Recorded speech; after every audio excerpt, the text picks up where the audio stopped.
ناظرین، رمضان کا آخری جمعہ جمعۃ الوداع بہت بہت مبارک ہو۔ دیکھتے ہی دیکھتے رمضان اب جدا ہونے کو ہے۔ اس جمعے کو تو جمعۃ الوداع اس لیے کہتے ہیں کہ یہ الوداعی اب جمعہ ہے رمضان کا۔ کیا مہینہ ہے، رحمتیں ہیں، برکتیں ہیں، مغفرتیں ہیں، روزانہ مغفرتیں ہیں، اور اب تو آخری جمعہ آ گیا ہے۔ ہو سکے تو یہ جمعہ اللہ کے گھر میں گزاریں، تلاوت میں گزاریں، درود میں گزاریں، عبادت میں گزاریں، ہو سکے تو آنسو بہائیں، اللہ سے معافی مانگیں اپنے گناہوں کی۔ ہمیں نہیں معلوم اگلا رمضان ہمیں ملے گا کہ نہیں، اللہ کرے کہ اگلا رمضان بھی ہمیں خیر و عافیت سے صحت کے ساتھ ملے، حرمین طیبین میں ملے، مگر اب تو رمضان جدا ہونے کو ہے نا، تو آئیے مل کر گڑ گڑا کر اللہ کی بارگاہ میں توبہ کر لیجیے۔ اور ہاں، فطرہ تو ادا کرنا ہی ہے نا، تو کیا ہی اچھا ہو کہ جمعۃ الوداع والے دن ہم اپنا فطرہ ادا کر لیں۔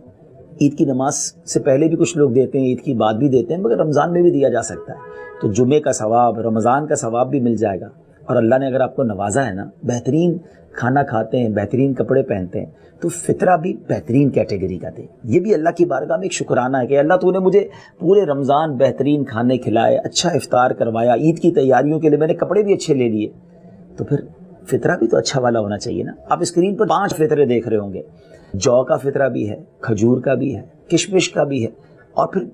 گندم کا بھی ہے۔ یقیناً گندم کا فطرہ سب سے لوئسٹ کیٹیگری کا ہے، غریب لوگ دیں تو کوئی حرج نہیں ہے، لیکن جس کو اللہ نے نوازا ہے پھر وہ بہترین فطرہ، یہ بھی تو شکرانہ ہے نا۔ ماشاءاللہ بہت سارے لوگ ہیں جو رمضان میں افطار بھی اجوا کھجور سے کرتے رہے، اور اللہ نے ان کو نوازا ہے، تو کیوں نہ اس بار فطرہ بھی اجوا کھجور کا دیں۔ اور فطرہ ایک تو اللہ کی راہ میں خرچ کریں گے، اس کا ثواب ملے گا، اور اگر فطرہ دعوت اسلامی کو دیں گے